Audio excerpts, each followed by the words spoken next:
Hello everybody, welcome to Awesome Rusty. Like and subscribe to the channel if you're not already, and drop a like on this video. I'm trying to hit 100k subscribers on this channel by the end of the year, so your subscription would be much appreciated. Also drop a like, it only takes 1 second, it makes a massive difference. If you're new here, don't anticipate me talking that fast for the rest of this video, because it's not going to happen. Anyways, this is Hot Takes, which of course is coming a week and a half late, because I always manage to get this out way later than I intend to. But anyways, let's get into it. Off-ball playmaking is vastly overrated and isn't more valuable than on-ball playmaking or facilitating unless you're Steph Curry. I strongly disagree, because while I would say there is a sector of nerddom of NBA fans who overrate it, sure, I think if you introduce or say the concept of off-ball playmaking to the average NBA fan, most of them will be confused. Like, it's not really a concept that is often referred to. It really wasn't talked about, period, at all until Steph Curry really just made it that obvious what that really is. But like, the impact that scoring gravity has on creating offense for the rest of your teammates it's not the most tangible thing in the world if you're not really looking for it, but it is very much there.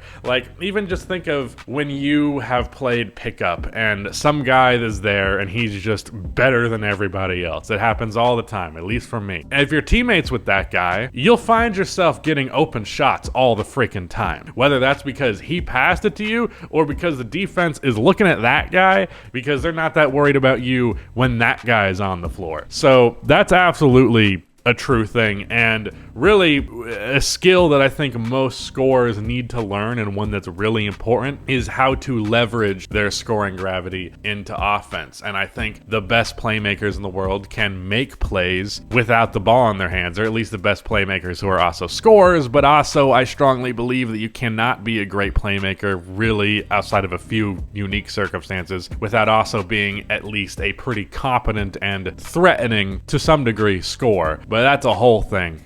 Anyways, yeah, that's my take on that. I strongly disagree. I think there are some nerds that overrate it, and maybe you're around the subsection of all those nerds, but to the average NBA fan base as a whole, hell no, that's not overrated. Giannis's path to becoming a top 10 to 15 player all time isn't inevitable like it's made out to be. The Bucks are quite old and don't have many prospects, assets to take the reins. He needs more chips to get there, but if he doesn't before this roster ages, he may never will. I actually agree with this, and it's something that I've thought about making a video on before. The core of the Bucks, like Chris Middleton's 33 or 2 or something like that, maybe 31. Drew Holiday's I think a little bit older, or similar ballpark. Brook Lopez is even older than that. And Chris Middleton obviously has the injury stuff this year and has not been the same. So I do worry that this roster is just not strong enough, really. This roster is not good enough in the long term. If Chris Middleton is Chris Middleton for the playoffs, then I think the Bucks are my strong favorite. But the reason why I pretty much have them tied with the Celtics in terms of the team that I think that's most likely to win the championship is because Chris Middleton is Chris not that good anymore.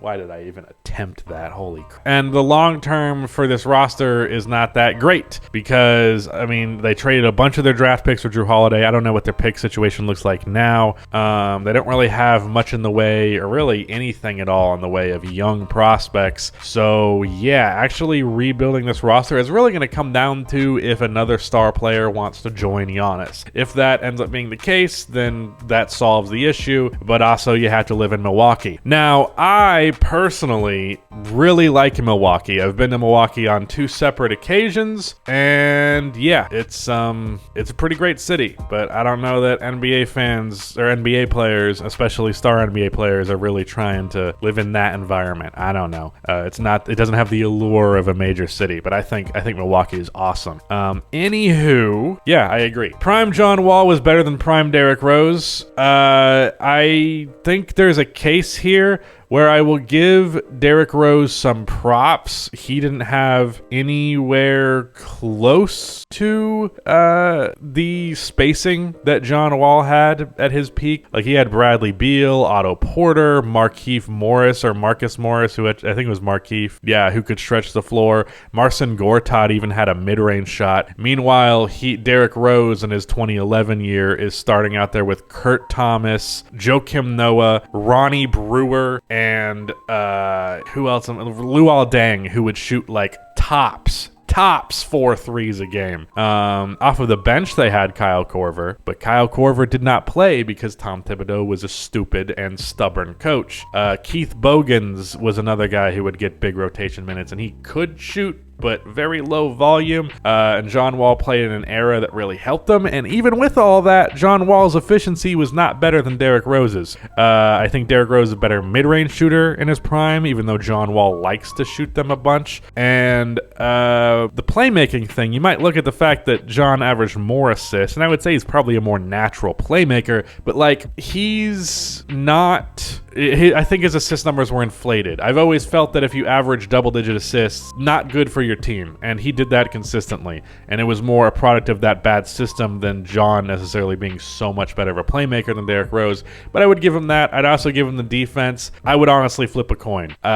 You might think that I have a biased perspective as a Bulls fan, but I actually don't really give a crap about Derrick Rose because I became a Bulls fan after he tore his ACL, and John Wall is one of my favorite players of all time. So if anything, I'd have a bias towards John here, but I honestly think it's a coin toss. Current Shai Gilgeous-Alexander is better than peak Russell Westbrook. God, peak Russ, here's the thing. Any other year than 2017 Russ, I will give that to you. 2017 Russ is something different, and it's something that I've gained an appreciation for as time has gone on. And the main thing that makes me like 2017 Russ so much and take him over current SGA, maybe SGA even further elevated will be better than prime Russ, but not right now.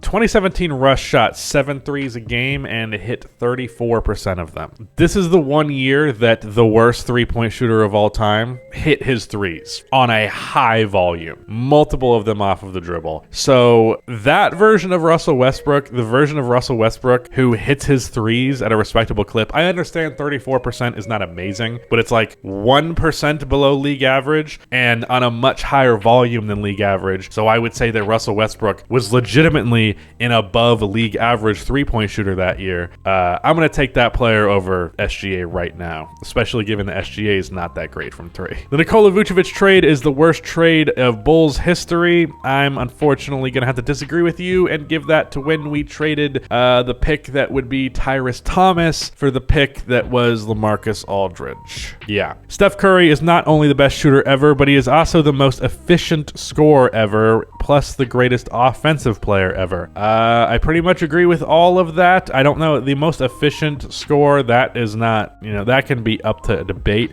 I do think that his 30 and 32 point per game seasons are up there with some of the most efficient 30-point seasons ever, and his career efficiency is obviously ridiculous. That said, there's probably, I think Zion's year, Nikola Jokic right now is averaging a 70% true shooting while putting up 24 points per game, and I don't think Steph's ever quite reached that level of efficiency, but he's been around like the 65 range before. Yeah, Steph's ridiculous, and I do believe that he is the best offensive player of all time. If you want to see me elaborate on that more further, I have made a video about it on this channel before that I believe was the hot take of the video, and I talked about it more in depth. But otherwise, that's the end of this video. Shout out to Rudy for editing it, and goodbye.